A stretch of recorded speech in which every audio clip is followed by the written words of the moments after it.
भारद्वाजकुलोद्भूतं वेदान्ताचार्यपौत्रकं सत्यनारायणसुतं नृसिंहगुरुमाश्रये।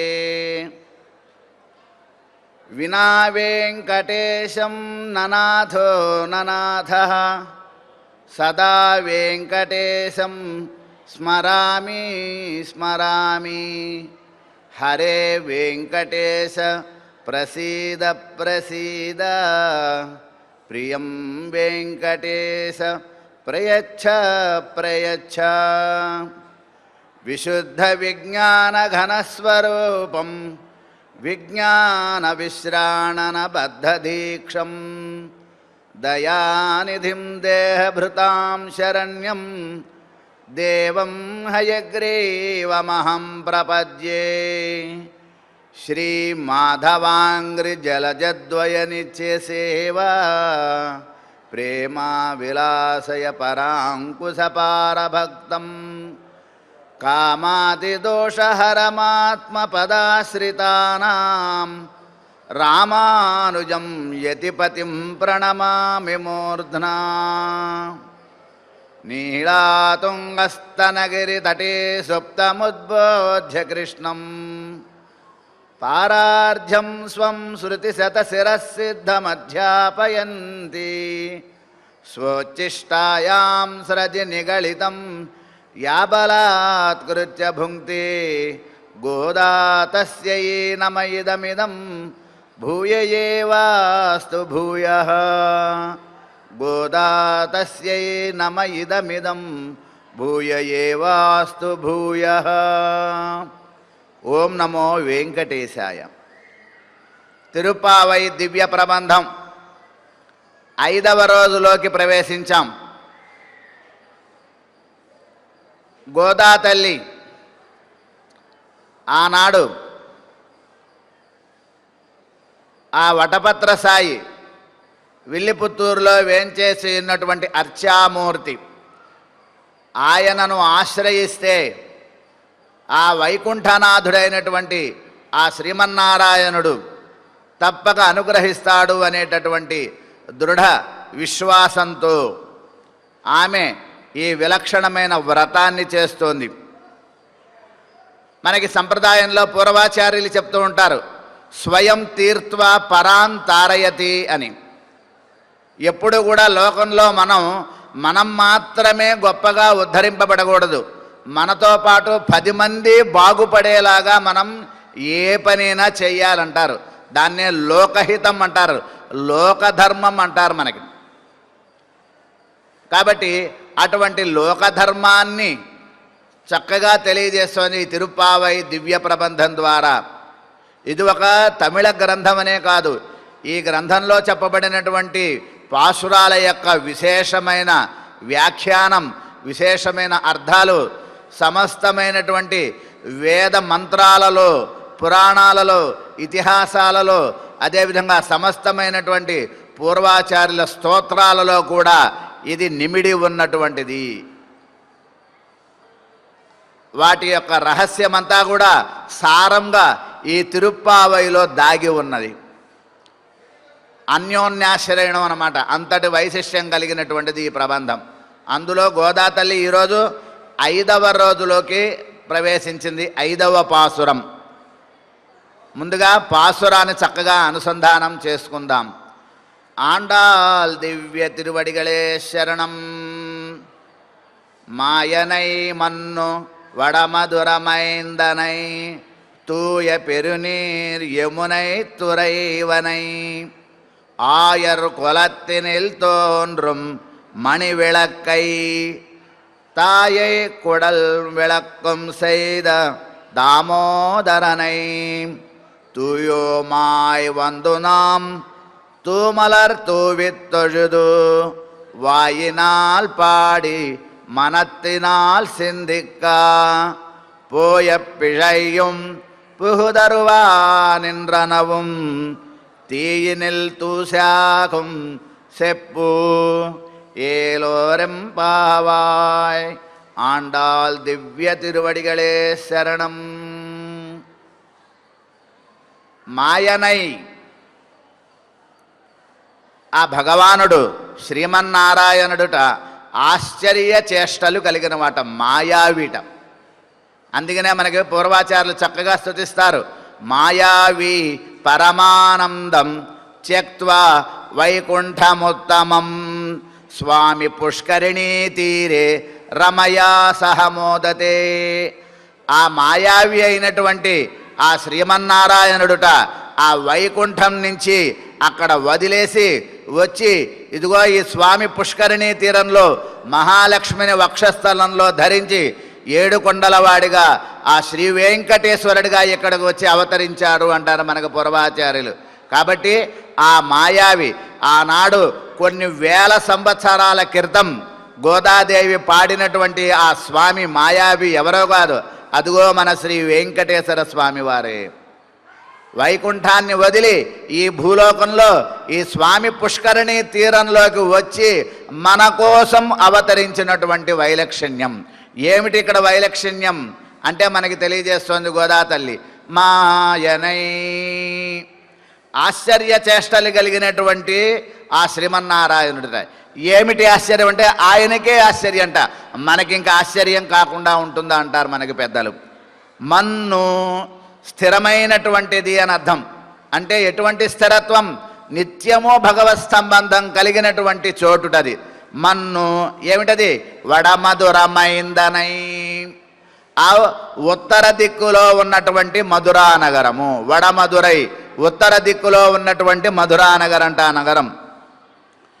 ఆ వడమధురైకి మైందనై రాజుట ఆయన, మధురా నగరానికి రాజు ఆయన.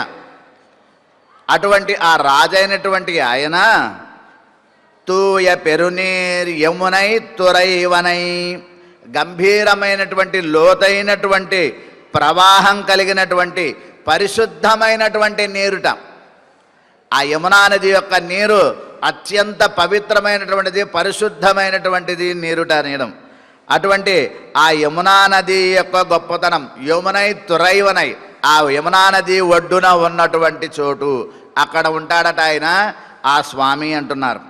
అంతేకాదు ఆయరు కులత్తినిల్, ఆ యాదవ కులం మొత్తానికి కూడా ఆయన యాదవ కులాన్ని ప్రకాశింపజేసినటువంటి మహానుభావుట. ఆయరు కులత్తినిల్ తోన్రం మణి విళక్కై, ఒక విలక్షణమైనటువంటి మణిదీపం లాంటి వాడుట. సాధారణంగా దీపమే విశేషమైన కాంతి కలిగి ఉంటుంది. ఆ దీపానికి మణి కూడా తోడైందనుకోండి, ఆ ప్రకాశకత్వం ద్విగుణీకృతం అవుతుంది. కాబట్టి మణి విళక్కై, ఒక మణిదీపం లాంటి వాడుట ఆయన. అంతేకాదు తాయై కొడల్, తల్లి యొక్క గర్భాన్నిట, ఆ తల్లి యొక్క గర్భాన్ని, ఆ కడుపుని యశోదాదేవి యొక్క గర్భాన్ని విళక్కం శైద దామోదరనై, తల్లి యొక్క గర్భాన్ని ప్రకాశింపజేసినటువంటి వాడు. తల్లి గర్భాన్ని ప్రకాశింపజేయటం అంటే ఏమిటి? తల్లికి పుట్టడం చేత, ఆమెకు పుట్టడం చేత అతనికే కాకుండా ఆమెకు కూడా గౌరవాన్ని తెచ్చినటువంటి వాట. ఆనాడు కృష్ణావతారంలో ఆ గోకులంలో రేపల్లెలో 5 లక్షల ఇళ్ళు ఉన్నాయండి. 5 లక్షల కాపురాలు ఉన్నాయి ఆ ఊరిలో. ఆ 5 లక్షల ఇళ్ళకి కూడా అందరిళ్లలో కూడా స్త్రీలు ఉంటారు, గృహిణులు ఉంటారు. ప్రతి ఇంటికి ఒక ఇల్లాలు ఉంటారు. అలా ఉన్నటువంటి 5 లక్షల గృహిణులకు ఈమె ఒక్కతే గొప్పది అంటున్నారు. మిగతా వాళ్ళు గొప్పవాళ్ళు కాదా అంటే కాదుట. ఎందుకని? శ్రీకృష్ణ పరమాత్మని తాను పెంచుకున్నటువంటి అదృష్టం ఆమెదిట. 5 లక్షల ఇళ్లల్లో ఉండేటటువంటి ఆ గృహిణులకు లేని అదృష్టం, ఆ హద్దులేని ఆ వైభవం ఒక్క యశోదా తల్లికి మాత్రమే. కాబట్టి తల్లి యొక్క గౌరవాన్ని పెంచినటువంటి వాడట శ్రీకృష్ణ పరమాత్మ. అది తాయై కొడలు విళక్కం సైదా.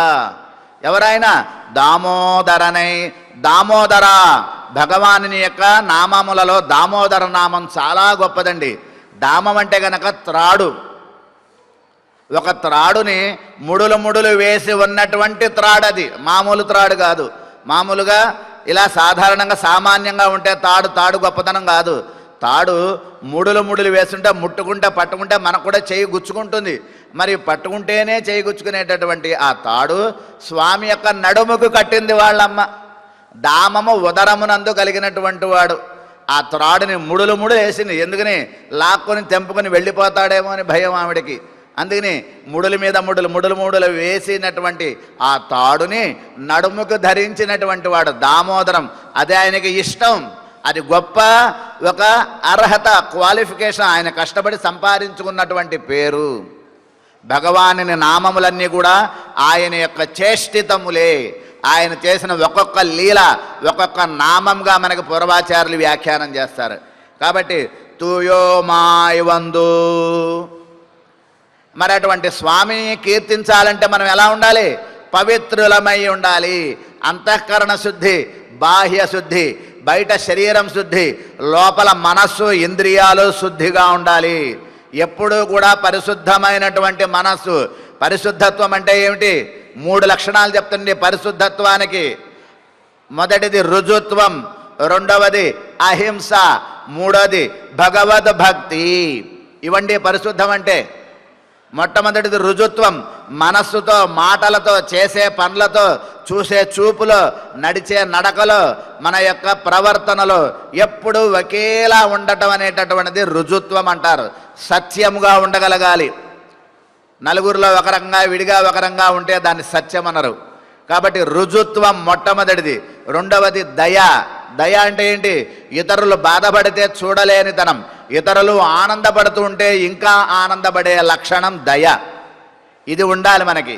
ఆ తర్వాత అన్నిటికన్నా ప్రధానమైనటువంటిది దైవభక్తి ఉండాలండి. భగవంతుడనేవాడు ఉన్నాడు, ఆయన అనుగ్రహంతోనే మనం బ్రతుకుతున్నామనే బుద్ధి మనకు ఉండాలి. ఈ 3 నిజమైనటువంటి పరిశుద్ధత్వానికి నిదర్శన అంటారు పెద్దలు మనకి. కాబట్టి అటువంటి పరిశుద్ధం, అటువంటి పవిత్రత కలిగినటువంటి వాళ్ళు ఈ గోపికలు.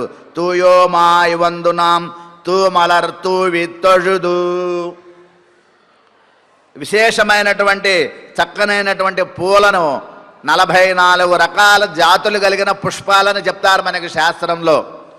అందులో విశేషమైనటువంటి సుగంధము, పరిమళము, అదేవిధంగా పరిశుద్ధత్వము అనే ఈ 3 లక్షణాలకి పుష్పాలకి ఉండాలిట.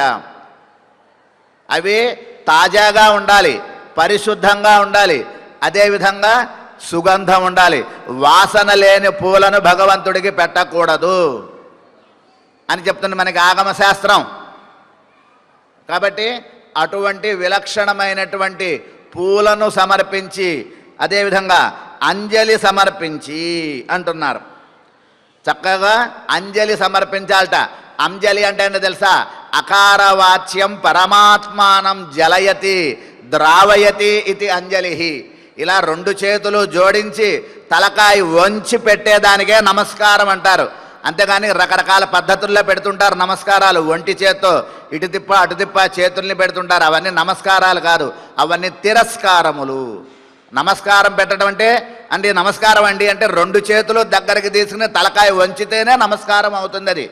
అంతేగాని రకరకాలుగా పెడుతున్నామనే ఈ లోకంలో అది నమస్కారం కాదు.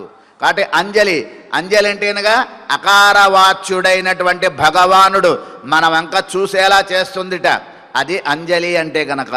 కాబట్టి నమస్కారం. అందుకనే మనకి చెప్తారు శాస్త్రంలో, అంజలి ప్రథమా ముద్ర క్షిప్రం భగవత్ ప్రసాదిని. అంజలి అంటే గనక భగవానుడు మన వంక వెంటనే చూసేలా చేసేటటువంటి ఒక ముద్ర. కాబట్టి పాంచరాత్రాగమ శాస్త్రంలో అనేక ముద్రలు చెప్పబడ్డాయి. అందులో అన్నిటికన్నా సులభమైన ముద్ర అంజలి ముద్ర, నమస్కార ముద్ర. నమస్కారము అంటే ఏంటో తెలుసా?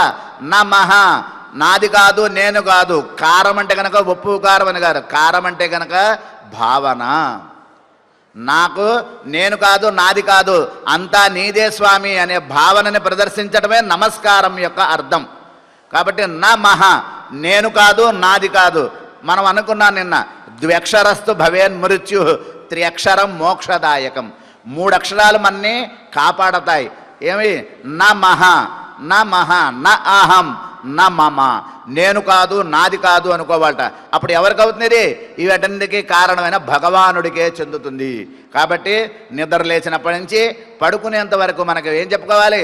స్వామి నీ అనుగ్రహంతో ఈరోజు నిద్ర లేచా, నీ అనుగ్రహంతో ఈ రకంగా సుఖంగా జీవిస్తున్నా, నీ అనుగ్రహంతో ఈ ఆహారం తీసుకుంటున్నా, నీ అనుగ్రహంతో ఈ ఉద్యోగం చేసుకుంటున్నా, నీ అనుగ్రహంతో పడుకుంటున్నా అనుకుని దండం పెట్టుకోవాలట. ఇది భగవానుడికి మనం సమర్పించే నమస్కార భావన. ఇది ఎంతమందికి ఎలా గుర్తుంటుంది చెప్పండి? ఎప్పుడూ ఇలా గుర్తుండాలి మనకి అంటారు. కాబట్టి అంజలి నమస్కారం అంజలి ఘటించి అంజలిని సమర్పించి అంటున్నారు. అంతేకాదు వాయినాల్ పాడి మనత్తినాల్ సిందిక్క, నోరారా పాడాలి. మనకి చెప్తుంటారు లోకంలో, కడుపు నిండా తిన్నాయన హాయిగా కంటి నిండా నిద్రపో అంటుంటారు. అట్లా నోరారా పాడాలట, మనసారా కీర్తించాలి, ధ్యానం చేయాలి, నోరారా స్వామి యొక్క వైభవాన్ని పాడాలి. నోరున్నది ఎందుకు? భగవన్నామ స్మరణం చేయడం కోసమే నోరు. ఈ నోరు చాలా విలక్షణమైనటువంటిదిట. ఇందులో ఎన్నో పళ్ళు పెట్టాడు, అలాగే దంతాలు పెట్టాడు, నాలికని పెట్టాడు, కొండ నాలికని పెట్టాడు, వీటన్నిటికీ సమన్వయాన్ని పెట్టాడు. ఎందుకని? నా నామాన్ని స్మరించరా. కానీ మనం అది చేస్తామా? అది తప్ప అన్నీ చేస్తాం మనం. కాబట్టి నోరారా పాడాలి, నోటి నిండా భగవన్నామ స్మరణ రావాలి అంటారు. అలాగే మనత్తినాల్ సిందిక్క, మనసు నిండా ధ్యానం చేయాలి. హాయిగా కడుపు నిండా తిన్నాయన, కంటి నిండా పడుకోనాయన అంటుంటారు చూసారా లోకంలో. అట్లా మనసారా స్వామిని కీర్తించాలట. కాబట్టి ఆ మనసు నిండా భగవంతుడిని నింపుకుని పాడాలిట.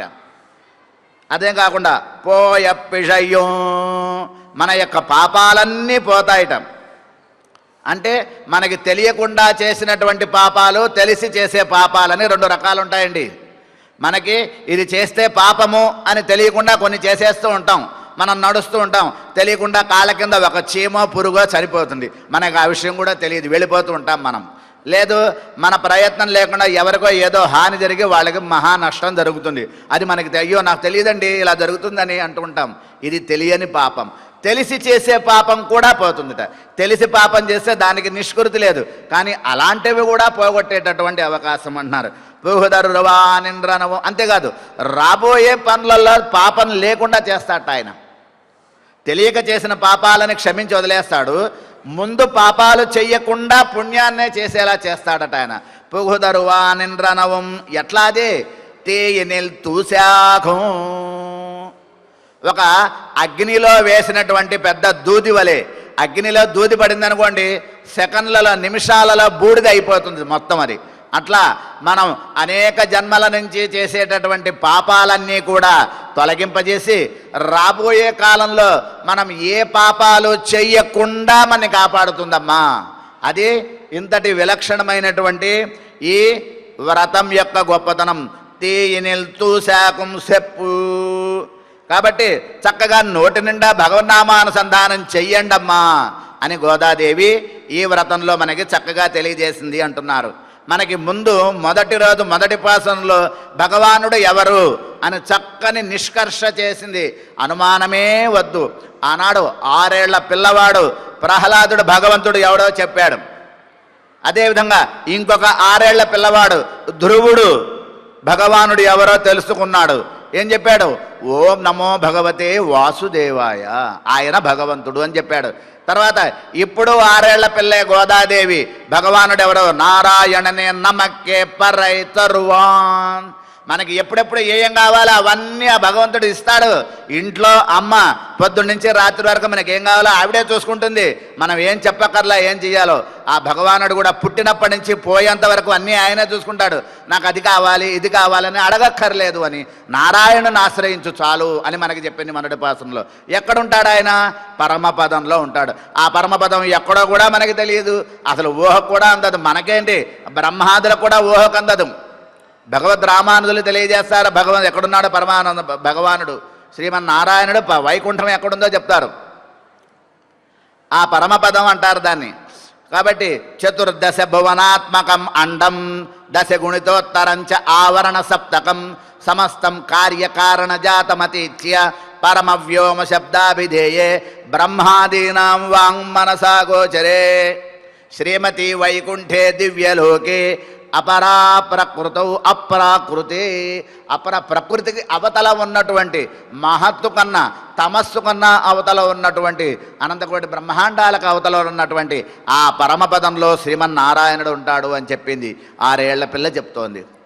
ఆ తర్వాత ఆయన మనకు ఎక్కడ అందుతాడు తల్లి అని అన్నది ఇంకొక ఆవిడ.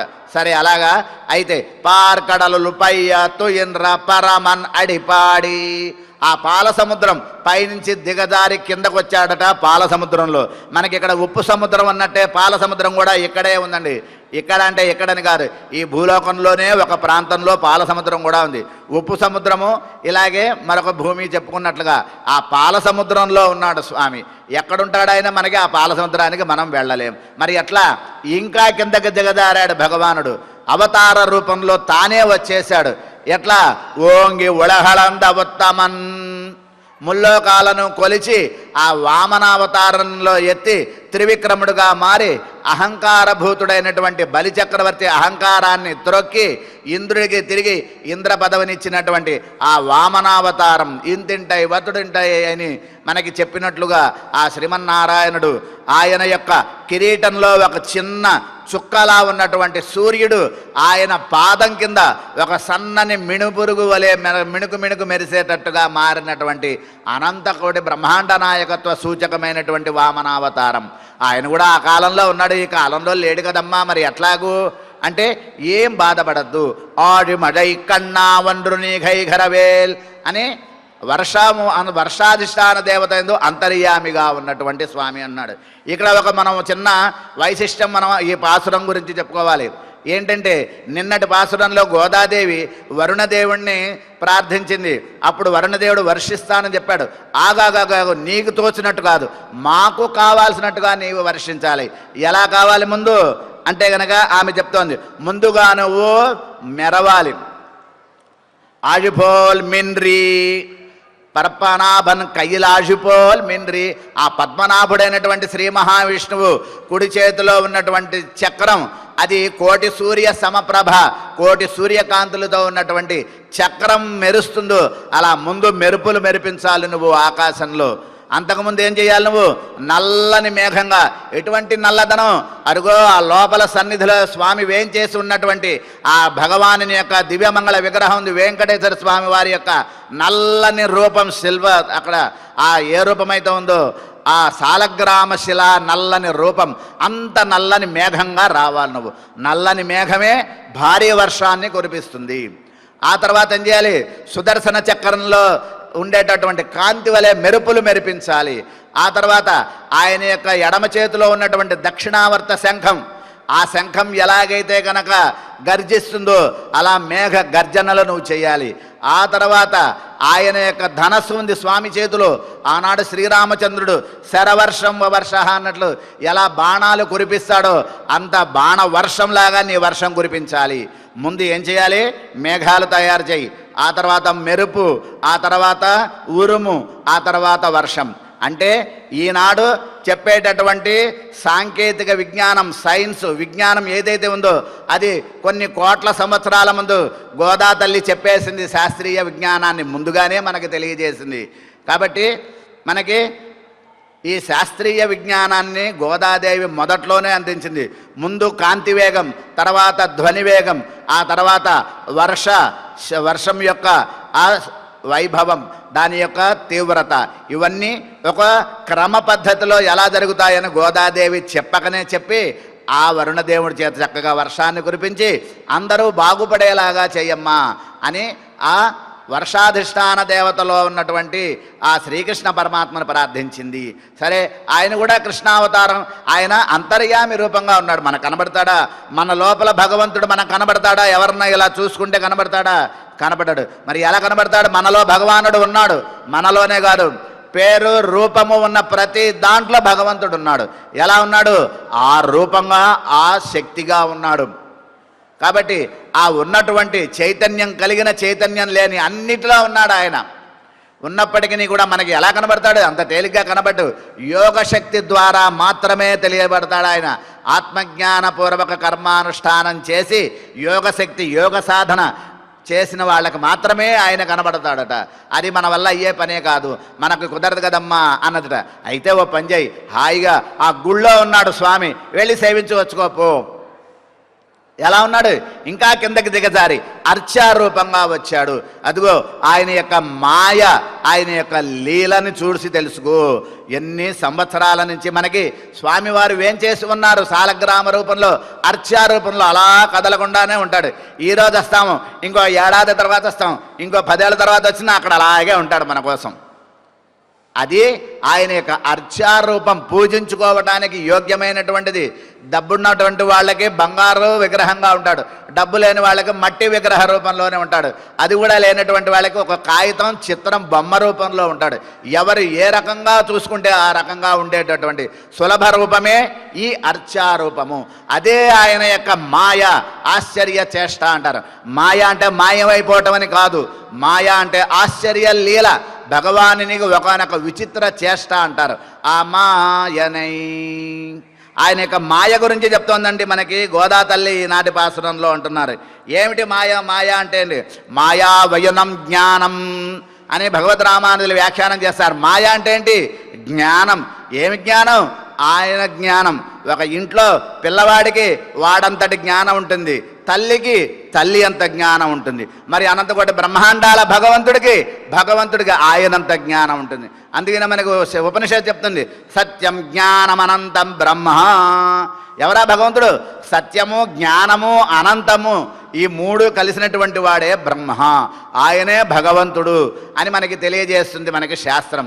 కాబట్టి అటువంటి భగవానుడి యొక్క ఒకానొక ఆశ్చర్యమైనటువంటి చేష్టితము. ఆయన ఏం చేస్తాడో ఆయనకే తెలియదు. ఒక్కొక్కప్పుడు చేస్తూ ఉంటాడు, స్వసంకల్పంతో అన్నీ చేస్తుంటాడు, కానీ చేసే దాంట్లో ఇంతటి వైశిష్ట్యం ఉంటుందా అని ఆయనకి కూడా తెలియకపోవచ్చుట. అదిట ఆశ్చర్యం అంటే అని చెప్తున్నారు మనకు పూర్వాచార్యులు. కాబట్టి అవాంగ్మానస గోచరత్వం, మాటకి మనసుకి అందదు. మనకి కాదండి, వేదమాతకే తెలియలేదుట. వేదమాతకే భగవంతుడి యొక్క ఆనందం, భగవంతుని యొక్క జ్ఞానం యథమిత్తమని తెలియదుట.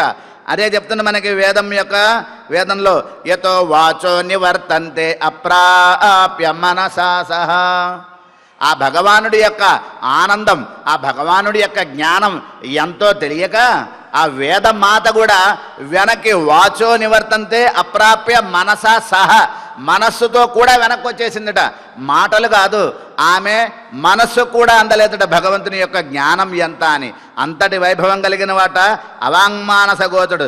తద్విష్ణో పరమం పదకం సదా పశ్యంతి సూరయ. మరి అటువంటి భగవానుని ఎవరు చూస్తారు? నిత్యం ఆ పరమపదంలో ఉండేటటువంటి నిత్యులు ముక్తులు పొందుతూ ఉంటారట. ఆ జ్ఞానాన్ని వాళ్ళు చూస్తారట, వాళ్ళు అనుభవిస్తారట. వాళ్ళదిట అదృష్టం అంటే అంటున్నారు. అలాంటి స్వామి ఏమీ తెలియనటువంటి అజ్ఞాన దశలో ఉండేటటువంటి కల్లా కపటం లేనటువంటి ఈ యాదవ కులంలో వచ్చి పుట్టాడు. రేపల్లెలో గొల్ల కులంలో, రేపల్లెలో యాదవ కులంలో వచ్చి స్వామి అవతరించాడు. ఎంతటి గొప్పతనం!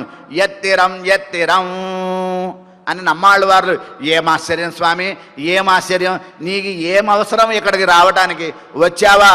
ఒక అమాయకమైనటువంటి ఒక యాదవ జాతిలో అవతరించావు, అంతకన్నా అమాయకంగా నీ యొక్క ఇక్కడ ఈ లీలలను ప్రదర్శించావా? ఎత్తిరం అని నమ్మాళ్ళు వారు మూర్ఛపోయారట ఆశ్చర్యంతో. నీకు ఎంత ఆశ్చర్యమైనటువంటి చేష్టలు ఉన్నాయి స్వామి అని. అంతేకాదు, ఆత్మతత్వం చెప్తుంటారు మనకి. శ్రీకృష్ణ పరమాత్మ కూడా ఆత్మతత్వాన్ని చెప్పాడు. అటువంటి ఆత్మకి ఆధారమైనటువంటి పరమాత్మతత్వం ఇంకా ఆశ్చర్యమైనటువంటిది. చెప్పుకున్నాం కదా, ఇంట్లో పిల్లవాడికి ఇంత జ్ఞానం ఉందనుకోండి, వాడికి వాడంత జ్ఞానం ఉంటుంది. మరి తల్లికో ఆవిడంత జ్ఞానం ఉంటుంది. అట్లాగే ఆత్మకి ఆత్మజ్ఞానం, ఆత్మంత జ్ఞానం ఉంటే మరి పరమాత్మకి పరమాత్మ జ్ఞానం అంటారు మనకి ఇక్కడ. కాబట్టి ఆశ్చర్యవద్ పశ్యతి కశ్చిదేనం ఆశ్చర్యవద్వదతి తదేవ చాన్యః ఆశ్చర్యవచ్చైవ శృణోతి నా కశ్చిత్. కాబట్టి ఆశ్చర్యవంతమైనటువంటి చేష్టలట ఆ స్వామికి. ఏం చేస్తాడో తెలియదు ఆయనకి. చేసిన దాంట్లో ఉండేటటువంటి వైభవం ఆయన కూడా ఆశ్చర్యంగా చూస్తాడు. ఓహో, ఇంత గొప్పతనం ఉందా? ఆనాడు రామాయణంలో, శ్రీరామాయణంలో శ్రీరామచంద్రుడు విశ్వామిత్రుడు యాగ సంరక్షణ కోసం పిలిస్తే ఆ యాగ సంరక్షణ కోసం వాళ్ళు ఉన్నప్పుడు ఆ తాటకి యొక్క కుమారులైనటువంటి వాళ్ళిద్దరూ కూడా అక్కడ యాగాన్ని నాశనం చేయటానికి వచ్చారట వాళ్ళిద్దరూ. ఆ తాటకి కుమారులైనటువంటి వాళ్ళిద్దరూ కూడా అక్కడికి వచ్చారట. వచ్చినప్పుడు ఆ శ్రీరామచంద్రుడు వాళ్ళు ఆ యాగాన్ని నాశనం చేయటానికి వస్తే మారీచ సుబాహులని, అందులో సుబాహుణ్ణి ఒక్క బాణంతో సంహరించాడట. మారీచుడి మీదకి ఇంకొక బాణాన్ని వేశాట. వాయువ్యాస్త్రం అంటారు దాన్ని. ఆ మారీచుడి మీదకి వాయువ్యాస్త్రం వేస్తే అదేం చేసింది, ఆ మారీచుడిని జుట్టు పట్టుకుని లాక్కుని బరబరబర ఈడ్చుకుంటూ తీసుకెళ్ళి మహాసముద్రంలో తీసుకెళ్ళి పారేసిందిట. ఎక్కడ? బంగాళాఖాతం సముద్రంలో పారేసిందట. ఎక్కడ యాగ సంరక్షణ, ఎక్కడ బంగాళాఖాతం, అది ఎక్కడో ఉత్తరాది, ఇదే దక్షిణాదిలో ఉన్నటువంటి సముద్రం. అన్ని వేల కిలోమీటర్లు ఆ బాణం లాక్కొచ్చి మారీచుడిని ఇసిరి సముద్రంలోకి పారేస్తే రాముడు లక్ష్మణుడికి చూడు, లక్ష్మణ ఆ బాణం చూడు, వాడిని ఎట్ట పట్టుకెళ్ళిపోతుందో అన్నాడట. అదేంటన్నయ్యా, నువ్వేసిన బాణమే కదా, నీకెందుకు ఆశ్చర్యం అంటే, ఏమో చిత్రంగా ఉంది అన్నాడట శ్రీరామచంద్రుడు. అంతటి ఆశ్చర్యానికి ఇది ఒక చిన్న మచ్చుతునక. ఇలాంటివి అనంతకోటి ఆశ్చర్య లీలలు ఆయన రామాయణంలో చేశాడట. ఆనాడు సీతమ్మ శ్రీరాముని యొక్క పరాక్రమాన్ని తెలపటం కోసం శ్రీరామచంద్రుడు జనస్థానం అనేటటువంటి చోట్లో ఆ సీతమ్మ కూర్చున్నప్పుడు రావణాసురుడు 14,000 మంది కరదూషణాది రాక్షసులని పంపించాడట. పంపిస్తే సీతమ్మని ఒక గట్టు మీద ఇక్కడే ఒక నిమిషం కూర్చోవాయ్ అని కూర్చోబెట్టి అలా వెళ్ళి ఇలా కొన్ని నిమిషాలలోనే వెనక్కి వచ్చేసాట, క్షణాలలోనే వెనక్కి వచ్చాట. ఏం స్వామి, ఎక్కడికి వెళ్ళావు, ఎక్కడికి వచ్చావు, ఏం చేశావు అన్నదిట. రా చూపిస్తానని చెప్పి సీతమ్మని తీసుకెళ్ళి ఆ పర్వతం పక్కన ఒకసారి వెంగు చూడమ్మాయి అన్నాడట. ఆమె అలా వంగి చూస్తే 14,000 మంది రాక్షసులు చచ్చిపడున్నాడు.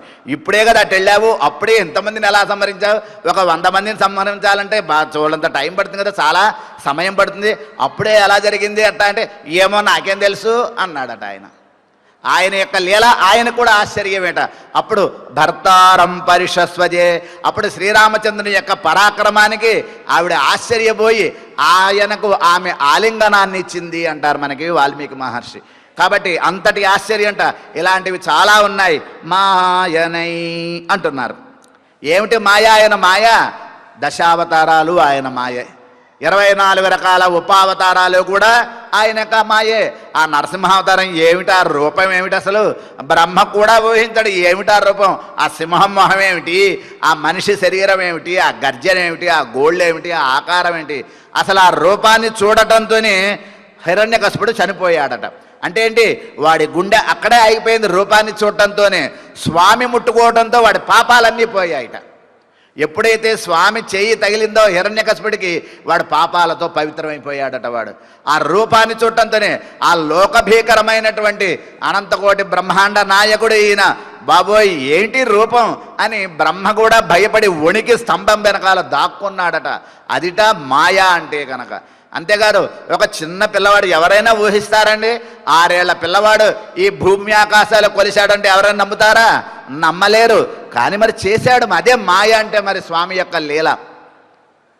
మాయ అంటే భగవంతుని యొక్క విచిత్ర లీల, విచిత్రమైన చేష్ట అని అర్థం మనకి పూర్వాచార్యులు చెప్పారు.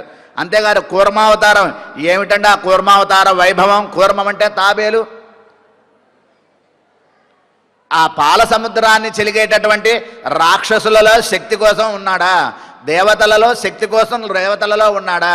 అలాగే మందర పర్వతం అందులో దిగిపోకుండా కింద పెద్ద తాబేలు రూపంలో ఉన్నాడా? ఆ పర్వతం ముక్కలైపోకుండా మళ్ళీ పర్వతంలో ఉన్నాడా? ఆ చిలికేటటువంటి వాసుకి అనే మహాసర్పం, ఆ సర్పానికి నీరసం రాకుండా సర్పంలో ఉన్నాడా? మరి ఎంతకాలం చిలకాలి వీళ్ళు? అలా చిలికేంతటి వరకు వాళ్ళందరికీ శక్తి ఉండాలా వద్దా? మనం 1 గంట కూర్చొని వినటానికే అల్లాడిపోతాం. కొన్ని వేల సంవత్సరాలు సముద్రాన్ని చిలికారు దేవతలు రాక్షసులు. ఎలా చిలికారనుకుంటున్నారు? వాళ్ళు చిలకలిగారు అనుకుంటున్నారా? స్వామి యొక్క మాయ. ఆ స్వామి వాళ్ళందరిలో అంతర్యామిగా ఉన్నాడు కాబట్టి వాళ్ళు చేశారంటారు మనకి పూర్వాచార్యుల వ్యాఖ్యానాల్లో. కాబట్టి ఆ కూర్మావతారం ఏమిటా మాయ, ఏమిటా వైభవం అంటున్నారు మనకి కూర్మావతారం. అంతేకాదుట ఆయన చేసినటువంటి ప్రతి లీల ఈ కృష్ణావతారం చెప్పనే అవసరం లేదు. కృష్ణావతారంలో ఆయన చెయ్యనటువంటి లీలే లేదు. చిన్న పిల్లవాడు ఒక భయంకరమైన రాక్షసిని చంపడం ఏమిటి? ఒక చక్రాన్ని ఊరికి కాలుతో కాలోచి అంటారు మనకి గోదాతల్లి, కాలులా తగిలించగానే ముక్కలు ముక్కలైపోయి ఆకాశంలో పేలిపోయాట రాక్షసుడు. ఇది ఏమిటి లీల అంటారు మనకి పూర్వాచార్యులు. కాబట్టి మీకేం భయం లేదు. తన వారి కోసం, తనను ఆశ్రయించిన వారి కోసం ఎంతకైనా దిగజారుతాడు ఆయన. అందుకే ఆయన అచ్యుతుడు, చ్యుతిహీ నాస్తి. నన్ను ఆశ్రయించిన వాడి కోసం నేను ఎంతకైనా దిగజారుతాను. ఇదిట లీల మాయ అంటే ఆయన. ఎందుకు స్వామి నీకు ఈ బాధలు, ఈ కష్టాలంటే? తప్పదు కదా, నన్ను ఆశ్రయించిన వాడి కోసం నేను చెయ్యాలి కదా, అదిట భగవాన్. కాబట్టి మనం భగవంతుడు మనని కాపాడకుండా ఉండడండి, మనం ఆశ్రయించడాన్ని బట్టి కాపాడతాడు ఆయన. యద్భావం తద్భవతి. మనం ఆయన్ని సరిగ్గా ఆశ్రయిస్తే మనని అంతకన్నా గొప్పగా మనని కాపాడతాడు. ఆశ్రయించకపోతే కాపాడరా అంటే ఆశ్రయించేలా చేసుకుని కాపాడతాట. తప్పదు కదా. మాట వినని పిల్లవాడిని నయన బుజ్జగించో, 4 దెబ్బలేసో తల్లే దగ్గరికి తీసుకోవాలి. చీపో అవతలి కానీ తల్లి చెప్తే వాడు బతికేమవుతుంది కనుక చివరికి నా కొడుకు నా కాలబడ్డాడు కదా, తప్పదు కన్నానని మళ్ళీ దగ్గరికి తీసుకుని వాడిని పుచ్చుకు ముద్దులాడుతుంది తల్లి. తప్పదు కదా, తనం కన్న బిడ్డ కదా. అట్లాగే భగవానుడు కూడా మనం ఆయన్ని ఆశ్రయించలేదనుకోండి, ఈ జన్మ కాదు ఇంకో జన్మకైనా ఆయనని మనం ఆశ్రయించి తీరాల్సిందే. ఎప్పటికైనా సరే ఇంట్లో అమ్మతో గొడవ పడ్డవాడు ఎన్ని ఊళ్ళు తిరిగి ఇంటికే రావాలి. మీ అమ్మ పెట్టదా? పో, మీ ఇంటికి మీ అమ్మ పెడుతుంది పో అంటారే తప్ప మీ అమ్మ పెట్టలేదా నేను పెడతారా అని ఎవరు అనరండి. అమ్మ దగ్గర మంచి పేరు లేనటువంటి వాడు ప్రపంచంలో ఎక్కడా బాగుపడలేడు వాడు, అంతేవాడు. అమ్మ అంటే ఎవరు? భగవానుడు. భగవంతుడు వేరొక రూపమే అమ్మ. అమ్మలో దయ, వాత్సల్యం అన్నీ ఉన్నాయి, కరుణ, అహింస అన్నీ ఉన్నాయి. కాబట్టి ఆ రకంగా మన కోసం ఆయన ఏదైనా చేస్తాడు. ఇక రామకృష్ణాది అవతారాల చెప్పడానికి వీలేదు అంటున్నారు. అందుకనే నమ్మాళ్ళు వారిలో కీర్తిస్తున్నారు, స్వామి నీకేం అవసరం, పగరల్లర్ పగల్ செய்து. పగలుగా దాన్ని పగలు చేశాడు, పగటిని చీకటి చేశాడు, చీకటిని పగలు చేశాడు. ఎక్కడ చేశాడు? ఒకే సుదర్శన చక్రం. ఇందాక వెనకాల పాసురంలో ఏం చెప్పిని? సుదర్శన చక్రం ఎలాగైతే కాంతితో ప్రకాశిస్తుందో అలా మెరుపులు మెరిపించింది కదా. మరి ఒక చోట అదే సుదర్శన చక్రం చీకటి చేసింది. ఎక్కడ చేసింది? చీకటి చేసింది. ఆనాడు మహాభారత యుద్ధంలో ఆ జయద్రథుడు శపథం చేటారు, ఈరోజు సాయంకాలం కల్లా జయద్రథుడిని సంహరించకపోతే నేను అగ్ని ప్రవేశం చేస్తా అన్నాడు అర్జునుడు. అంటే సాయంకాలం అయిపోయింది. ఎంతో కొన్ని లక్షల మంది సైన్యాన్ని చుట్టూరా కాపలా పెట్టి లోపల ఒక పెద్ద రథం పెట్టి ఆ రథానికి అన్ని తలుపులు పెట్టి ఆ రథం కింద దాక్కున్నాడు జయద్రథుడు, అర్జునుడికి కనపడకుండా. అట్టా దాచాడు దుర్యోధనుడు ఆ జయద్రథుడిని. అయితే సాయంకాలం అయిపోతుంది, చీకటి పడిపోతుంది, సూర్యాస్తమయం అయితే ఇక అర్జునుడు యుద్ధానికి ఇంకా అగ్ని ప్రవేశం చెయ్యాలి. మరి ఏం చెయ్యాలి? అర్జునుడు సిద్ధపడిపోయారు. చితి పేర్చండి, రెడీ అవ్వండి, అంత సిద్ధం చేసుకోండి అనేశారు. కౌరవులందరికీ మాట తెలిసిపోయింది. అదిగో జయద్రథుడు కనపడలేడు కాబట్టి అర్జునుడు అగ్ని ప్రవేశానికి సిద్ధం పడ్డాడు హో అని చాటింపు వేసుకున్నారు వాళ్ళల్లో వాళ్ళు. కొన్ని లక్షల మంది గోల, పెద్ద శబ్దాలు ఏమి వినపడవు, గట్టిగా అరిస్తే తప్ప వినపడవు అక్కడ. అట్లా అనేసరికి అందరూ కూడా ఓహో అర్జునుడు అగ్నిలో దుక్కుతాడా చూద్దామని ఈ కౌరవులందరూ సాయంకాలం అయిపోతే యుద్ధం ఆపేశాడు చూస్తున్నట. ఈ పిచ్చివేధ ఎవరు? ఈ జయద్రథుడు. ఓహో అర్జునుడు అగ్ని ప్రవేశం చేస్తున్నాడు అనమాట అని వెనక నుంచి ఎక్కడైతే దాక్కున్నాడో అక్కడి నుంచి బయటకు వచ్చి వాడున్నటువంటి రథం పైకెక్కి ఆ జెండా పట్టుకుని ఎత్తెత్తి కాళ్ళెత్తి పైకెక్కి ఎక్కెక్కి చూస్తున్నట. ఎక్కడ అర్జునుడు కనబడతాడో చూద్దాం ఎట్టా అగ్ని ప్రవేశం అని. శ్రీకృష్ణ పరమాత్మ ఏం చేశాడు? తన సంకల్పంతో సుదర్శన చక్రం లాంటి ఒక మేఘాన్ని, నల్లని మేఘాన్ని సూర్యుడికి అడ్డం పెట్టాట. అడ్డం పడేసరికి చీకటి పడింది. ఇంకేముంది, అర్జునుడు ప్రాయోపవేశం చేయాల్సిందే అనేటటువంటి స్థితిని తీసుకొచ్చాట. అప్పుడు ఆ సుదర్శన చక్రం లాంటి మేఘం, అదే సుదర్శన చక్రం మేఘ రూపంలో మారి చీకటి కనిపెట్టేసరికి వాడు బయటకు వచ్చాడు. అర్జునుడు కొట్టు, అర్జున అదిగో కనబడ్డాడు జయద్రథుడు, కొట్టేను బాణంతో అన్నాడు. చీకటి పడింది కదా కృష్ణ అంటే నోరు మూసుకుని చెప్పించేయి ముందు అన్నట్టు అర్జునుడిని కృష్ణ పరమాత్మ. వేశాడు, బాణం వేశాడు, కొట్టేశాడు, వాడిని అయిపోయింది. ఒకే సుదర్శన చక్రం కాంతినిచ్చేది, చీకటిని చేసింది. మరి ఇంకో చోట కాంతినిచ్చింది. ఎక్కడ? ఆనాడు చిన్న పిల్లవాడు, 6 ఏళ్ల పిల్లవాడు ప్రహ్లాదుని తీసుకెళ్ళి చీకటి కొట్లో పాడేశాడు. ఎవరు? వాళ్ళ నాన్న. ఏమండి 6 ఏళ్ల పిల్లాడిని చీకట్లో, అసలు లైట్లున్న గదిలో ఒంటరిగా గదిలో ఉంటేనే ఉండలేరు 6 ఏళ్ల చిన్నపిల్లలు. మరి అట్లాంటిది ఎవ్వరూ లేరు. ఒక పెద్ద చీకటి గుహలో పారేశాడు తీసుకెళ్ళి ఊరు బయట. 6 ఏళ్ల పిల్లవాడిని అట్ట ఎవరన్నా పెడతారా? ఈ రాక్షసుడు కాబట్టి వీడు అట్ట చేశాడు. ఎవరైనా బిడ్డని ఎంత ప్రేమగా చూసుకుంటారు, పోన్లే నాన్న అని క్షమించి వదిలేయాలి. కానీ ఏం చేశాడు? తీసుకెళ్ళి చీకటి గుహలో పారేశారు, ఊడు బయట పెద్ద పర్వతాల లోపల. అప్పుడేమన్నాడు? హే జ్యోతిస్వరూప నారాయణ అని ప్రార్థిస్తే ఆ కోటి సూర్య సమప్రభాభాసమైన కాంతులతో సుదర్శన చక్రం ఆ చుట్టుమొత్తాన్ని కూడా కాంతిని చేసిందిట. మనకి రాత్రిపూట మెరుపులు వస్తుండే చూసారా? వర్షాకాలంలో ఎంత మెరుపు వచ్చినప్పుడు ఎంత కాంతి, అట్లాంటిది కాంతులు కొన్ని వేల కోట్ల మెరుపులు ఒక చోట వస్తాయి. ఎంత కాంతి వస్తుందో అంత కాంతితో సుదర్శన చక్రంతో ఆ ప్రహ్లాదుడికి భయం లేకుండా స్వామి చేశాడట. కాబట్టి ఇది ఆశ్చర్య చేష్టలు అంటే అంటారు. ఒకే సుదర్శన చక్రం ఒకసారి అంటే ఆయనకి ఎలా కావాలో అలా ఉపయోగపడతాయి ఆయన ఆయుధాలుట. ఆయుధాలు ఒకసారి ఆభరణాలుగా ఉంటాయిట. ఎవరికి? ఆయన్ని ఆశ్రయించిన భక్తులకి ఆ స్వామికి సుదర్శన చక్రము, పాంచజన్యము, అలాగే సూర్యకఠారి, అదేవిధంగా ధనస్సు, అదేవిధంగా ఖడ్గము, అదేవిధంగా గద, ఇవన్నీ ఆయుధాలు కాదు, భక్తులకి ఆభరణాలు. స్వామి ఒక్కసారి ఈ ఆభరణం పెట్టుకో, ఈ ఒక్కసారి ఈ ఆభరణం పెట్టుకో అని అనుకుంటారు. మరి అవి ఆయుధాల్లో ఎవరు కనబడతాయి? ఆయన యందు భక్తి లేని వాళ్ళకి అది భయంకరమైన ఆయుధాలు. ఆయన యందు భక్తి ఉన్న వాళ్ళకి ఆయుధాలు కూడా ఆభరణాలే అంటారు మనకి పూర్వాచార్యులు. కాబట్టి అదే నిజమైనటువంటి స్వామి యొక్క ఆశ్చర్య చేష్ట అంటారు. విష్ణు సహస్రనామాల్లో ఇంకా బ్రహ్మాండంగా మనకి వివరణ చేస్తారు భట్టర్ వారు. అతీంద్రియో మహామాయో మహోత్సాహో మహాబల అనే ఒక వాక్యం ఉన్నది ఒక శ్లోకంలో. అక్కడ మహామాయ, మాయ వేరు మహామాయ వేరా? మాయ అంటే కనుక మనందరము ఊహించుకునేటటువంటి మాయ కాదు, ఆయన చేసేటటువంటి లీల మహామాయ. ఆయన లీల కూడా ఆయనకి తెలియకుండా ఉండేది అనేటటువంటి చెప్తారు. భగవద్గీతలో కూడా మనకి దైవీ హేష గుణమయ మమ మాయా దురత్యయ మామే వయే ప్రపద్యంతే మాయామేతాం తరంతి. నన్ను ఎవరైతే ఆశ్రయిస్తారో వాళ్ళు నా మాయ నుంచే బయటపడతారు అర్జున అని చెప్పాడు. మాయ అంటే ఏంటి మనకి వివరణ చేస్తున్నారు భగవద్రామానుజులు. మనం ఏమి వెతుక్కోకల్లా అన్ని పూర్వాచారులు చక్కగా సిద్ధం చేసి పెట్టారు. ప్రొద్దున్నే మనం నిద్ర లేచి స్నానం చేసి కూర్చునేసరికి వేడివేడిగా మనకి చక్కగా అల్పాహారాన్ని అమ్మ సిద్ధం చేస్తుంది. అమ్మ అది చెయ్యి, ఇది వండు మనం చెప్పక్కర్లా. మనకి ఏది ఇష్టమో అది చక్కగా రెడీ చేసి పెడుతుంది. మనం ఆవిడ ఆనందానికి తగినట్టు తింటమే. ఎంత బాగుందమ్మా, చాలా బాగుంది అంటే ఆ తల్లి పొంగిపోతుంది. అంతకంటే ఏం కావక్కర్లా అమ్మకి. అట్లాగే పూర్వాచార్యులు ఈ భగవద్గీత, రామాయణ, మహాభారత, భాగవతాలకి విలక్షణమైనటువంటి వ్యాఖ్యానాలు రాసేశారు.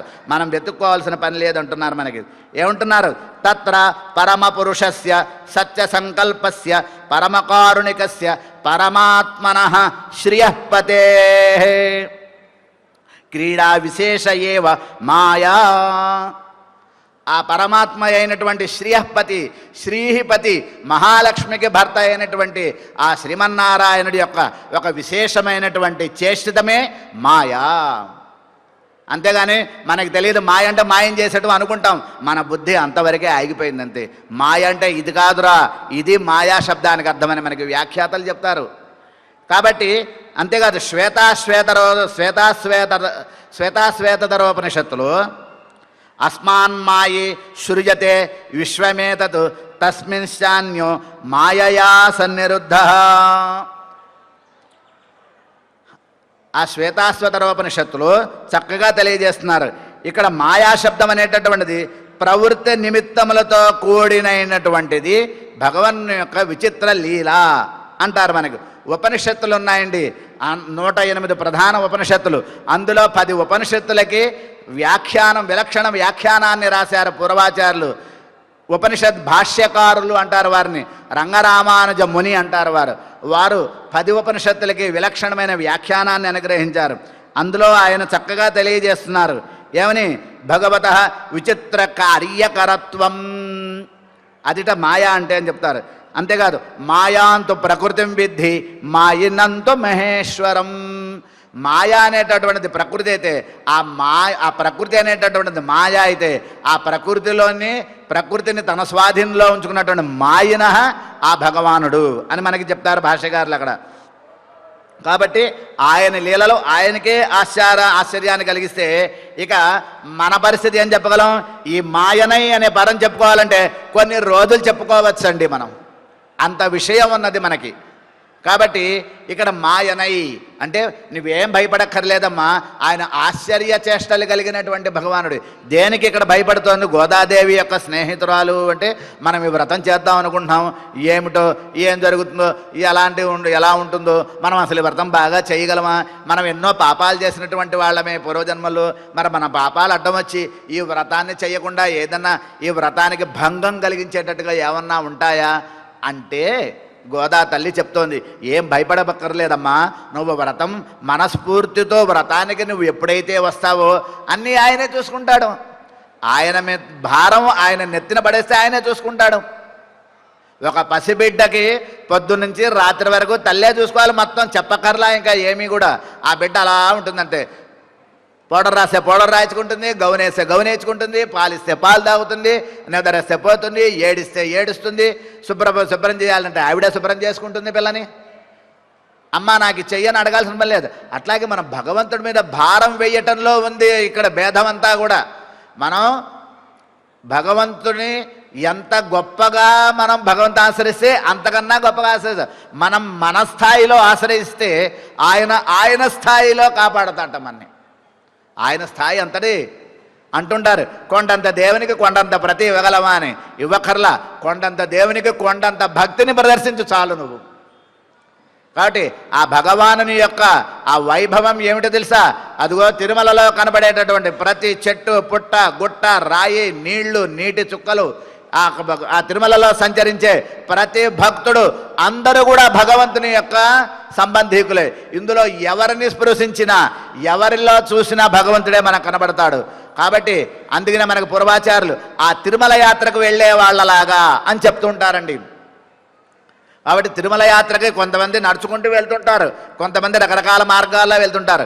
వాళ్ళు ఎవరైనా సరే భగవద్భక్తితో స్వామి దర్శనం చక్కగా ఇప్పించు స్వామి అనే భక్తితో ప్రార్థన ఆ భావనతో ఉన్న వాళ్ళందరూ, వాళ్ళని ముట్టుకున్న వాళ్ళని చూసిన వాళ్ళతో కళ్ళతో కళ్ళు కలిపినా కూడా మహాపుణ్యమే అంటారు మనకి పెద్దలు. కాబట్టి అది భగవంతుని యొక్క లీల. ఆయన ఆశ్రయించినటువంటి ఆయన చేత నడపబడేటట్టు ప్రతిదీ కూడా ఆయన యొక్క అనుగ్రహానికి పాత్రమే అంటారు మనకి. కాబట్టి అటువంటి మాయాస్వరూపుడైనటువంటి ఆయన ఏం చేశాడో తెలుసా? మన్ను వడమధురమైందనై. వడమధుర మన్ను స్థిరమైనటువంటి ఆ ఉత్తర మధుర, ఉత్తరలో ఉన్నటువంటి మధురానగరం, ఇప్పుడున్నటువంటి మధుర, ఆ మధురానగరం ఎప్పుడు కూడా ఏ కాలంలోనూ భగవత్ సంబంధం వీడలేదండి ఆ నగరం అంటున్నారు. త్రేతాయుగంలో శత్రుఘ్నుల వారు అక్కడ అక్కడ దాని రాజధానిగా రాజ్యాన్ని పరిపాలించాడు అంటారు. అంతేకాదు అంతకుముందు వామనుడై వచ్చినటువంటి వామనావతారం వచ్చినటువంటి స్వామి అక్కడ సిద్ధాశ్రమంలో తపస్సు చేసుకున్నట. వామనావతారంలో ఉన్న స్వామి అంతటి గొప్పదైనటువంటిది ఆ మధురా నగరం అంటున్నారు. అంతేకాదుట ఆ ఊరిని శుభ్రం చేసుకుని రాజధానిగా చేసుకున్నవాడు శత్రుఘ్నుట. అంతేకాదు మనకి నమ్మాళ్ళ వార్లు చక్కగా తెలియజేశారు. మల్లై మూధూర్ అని నమ్మాళ్ళ వార్లు బాగా ప్రేమించినటువంటి ఆదరించినటువంటి ఊరుట ఆ ఊరు అంటున్నారు. అంతేగాదు మధురానామనగరి పుణ్య పాపహారి శుభ యస్యాం జాతో జగన్నాథ సాక్షాత్ విష్ణు సనాతన. విష్ణు పురాణం చెప్తోంది మనకి ఆ మధుర అనేటటువంటి సాక్షాత్తు శ్రీమన్నారాయణుడు పుట్టినటువంటి ఊరు. ఆ జైల్లో అక్కడ ఉన్నటువంటి కారాగారంలో పుట్టాడు శ్రీకృష్ణ పరమాత్మ. అక్కడి నుంచి వెళ్ళిపోయాడు అనుకోండి, అది వేరే విషయం. కానీ పుట్టినటువంటి చోటు, పరమాత్మ పుట్టినటువంటి చోటు గొప్పదండి. ఈ తిరుమల స్వామి అవతరించిన ఈ చోటు గొప్పది. ఈ తిరుమల 7 కొండలు విలక్షణమైనటువంటివి. ఏ కొండలో ఉన్నా భగవానుడు మన కళ్ళ ముందు ఉన్నట్టే లెక్క. ఆ ప్రాంతం గొప్పతనం. అందుకనే పుణ్యక్షేత్ర దర్శనం మన జీవితంలో పుణ్యక్షేత్ర దర్శనం అత్యంత ప్రధానమైనటువంటిది భగవద్భక్తి ప్రదర్శకాలలో. కాబట్టి ఈ కొండ మీద కాసేపు నుంచున్నా చాలు, ఇక్కడ ఒక రాయికి దండం పెట్టుకున్నా చాలు, ఒక చెట్టుకి దండం పెట్టుకున్నా చాలు, ఒక నీటి ప్రవాహంలో మునిగినా చాలు, ఆ భగవానుని వైకుంఠంలో దర్శనించే సమాన ఫలం మనకు వస్తుంది. అట్లా యమునా నది కూడా అంత గొప్పది అంటున్నారు. అంతేకాదు ఆ యమునా నది వైకుంఠం కన్నా గొప్పదిట.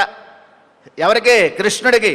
యమునా నది ఆ వైకుంఠం ఆ మధురానగరం అనేటి వైకుంఠం కన్నా గొప్పదిట.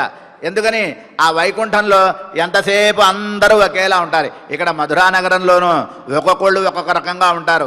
అందరూ కూడా అక్కడ అందరూ భగవంతుని ధ్యానించడం గొప్ప కాదు, ఇక్కడ భగవంతుని ధ్యానించడం గొప్పగా. ఎందుకని ఈ భూలోకం ఎప్పుడూ కూడా చెడు గుణాలతో నిండిపోయినటువంటి చోటు. ఇలాంటి చోట్ల ఒక విలక్షణమైన ప్రాంతం ఉందంటే అక్కడ ఉండటానికి. అందుకనే పూర్వాచార్యులు చెప్తారు మనకి పుణ్యక్షేత్రే వాసం అంటారు. కాబట్టి వడమధుర మైందనై, కాబట్టి ఆ యమునై తురైవనే పవిత్రమైన యమునా నది అంటున్నారు. ఏమిటి యమునా నది యొక్క పవిత్రత ఏమిటి అంటే శ్రీకృష్ణునితో ఆడిపాడి గెంతులేయటానికి యోగ్యమైనటువంటిది మధుర ఆ యమునా నది అంటారు.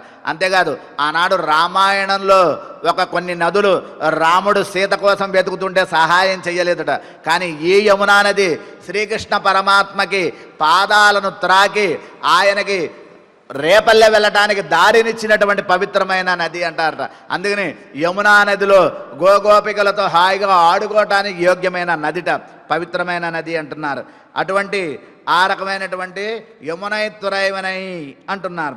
తూయ పెరునీరు యమున, పరిశుద్ధమైన నీరు అంటున్నారు అంతేకాదు ఆయరు కొలత్తెనెంతో రొమ్మణి విளக்கై. అక్కడ పరమపదంలో ఎంతసేపు నమః నమః నమః అని ఆయన్ని ప్రార్థించేవాళ్లే తప్ప ఒక్కళ్ళు కూడా ఆయన్ని తిట్టేవాళ్లే లేరు. ఎంతసేపు పొగిడించుకుంటుంటే ఏం బాగుంటుంది, అరే ఒకసారి తిట్టరా అని ఎవరితో తిట్టించుకుంటే అదొక ఆనందంట. అందుకని అక్కడ ఏం లేదో దానికోసం ఇక్కడికి వచ్చేసాట. ఎక్కడికి? ఈ రేపల్లెలో ఈ యాదవ కులంట గొప్పది, వాళ్ళకి కల్లా కపటం లేనటువంటిది యాదవ కులంలో వాళ్ళందరూ కూడా నిష్కల్మషమైన మనస్సు కలిగినటువంటి వాళ్ళట. అందుకని శ్రీకృష్ణుడు ఆ యాదవ కులాన్ని ఎన్నుకున్నాడు అంటారు. ఆవిర్భూతం మహాత్మన అంటున్నారు.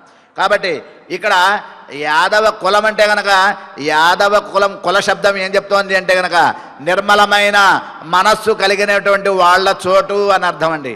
కాబట్టి అందుకనే శ్రీకృష్ణుడు ఇక్కడ ఉండాలి అని ఇష్టపడ్డాడు అంటున్నారు. అంతేకాదు తూయోమాయ్ వందో, పరిశుద్ధులమై మనం వస్తాము అంటున్నారు. ఏమిటి పరిశుద్ధత్వం? శ్రీకృష్ణుడితో సమానమైనటువంటి వయస్సులో పుట్టిన వాళ్ళ గొప్ప అదృష్టమే అదృష్టం, అదే పవిత్రత. మరి ఆ పవిత్రత మనకి లేదా అంటే ఆయనతో తిరిగినటువంటి వాళ్ళతో మనం తలుచుకుంటే మనకి అదే పవిత్రత వస్తుంది. కాబట్టి పవిత్రత అంటే ఏంటి మనం చెప్పుకున్నాం.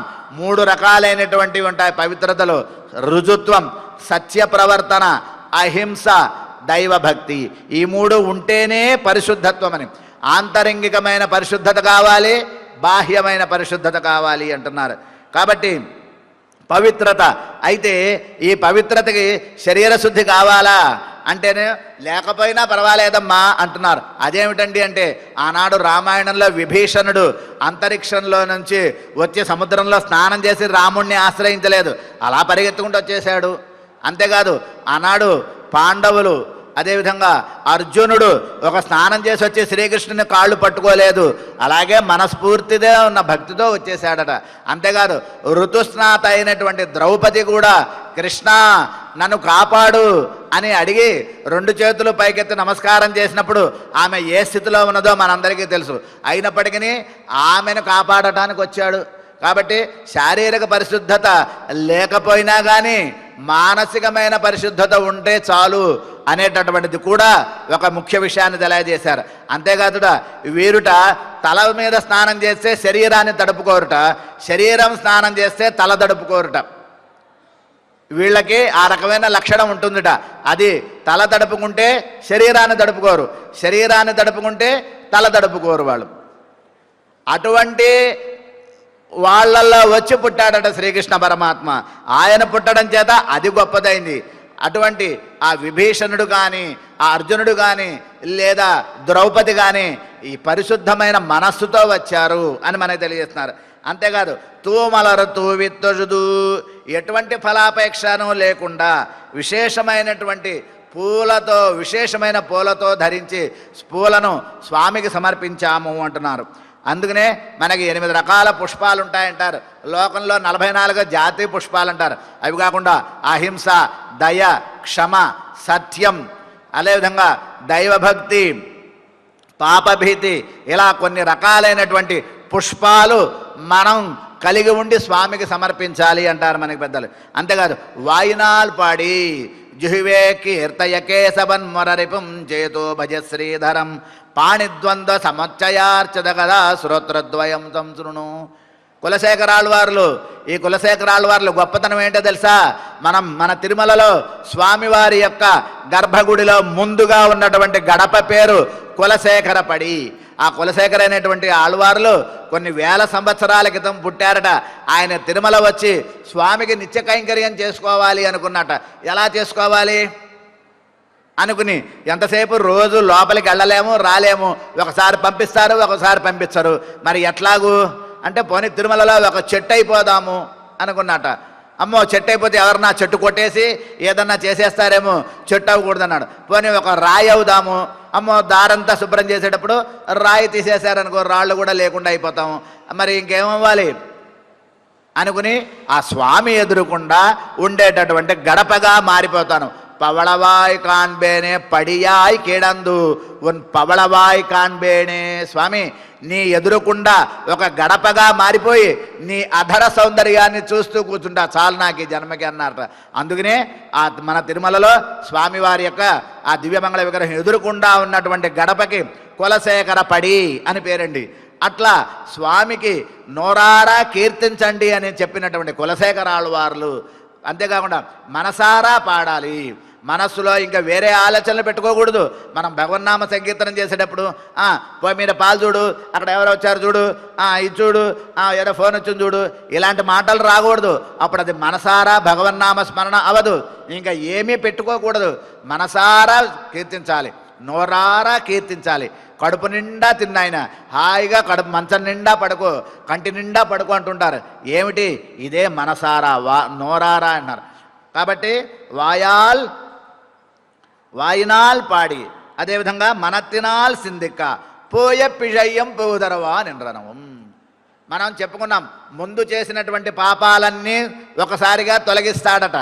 తర్వాత చేయబోయే పనులలో పాప సంబంధం లేకుండా చూసుకుంటాడట. కాబట్టి మనకి చెప్తారు, మనకి తథ్యతే శేఖ తోలం అగ్నౌ ప్రోతం ప్రదూయేత ఏవం హాస్య సర్వే పాప్మానః అతో ప్రదూయంతే. కాబట్టి ఒక అగ్ని, మనకి ఛాందోగ్యోపనిషత్తులో ఉన్నటువంటి వాక్యం, ఒక పెద్ద దూది కొండ మీద, దూది రాశి మీద పెద్ద పత్తి దాని మీద ఒక చిన్న అగ్ని కణం పడితే మొత్తం బూడిదైపోయినట్టుగా మన వెనక పాపాలన్నీ తొలగిస్తాడట. మనం ముందు చేయబోయేటటువంటి పుణ్యాలని కార్యాలలో పాప సంబంధం లేకుండా చూసుకుంటాడట ఆయన. ఎప్పుడైతే ఆయన ఆశ్రయిస్తామో ఆ భారం ఆయన నెత్తిన వేసుకుంటాడమ్మా.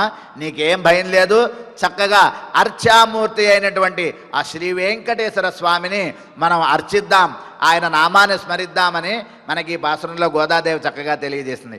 కర్కటే పూర్వ ఫల్గుణ్యాన్ తులసీ కాననోద్భవాం పాండ్యే విశ్వంభరాం గోదాం వందే శ్రీరంగనాయకీం శ్రియకాంతాయ కళ్యాణ నిధయేర్ధినాం శ్రీ వెంకట నివాసాయ శ్రీనివాసాయ మంగళం. ఓం నమో వెంకటేశాయ.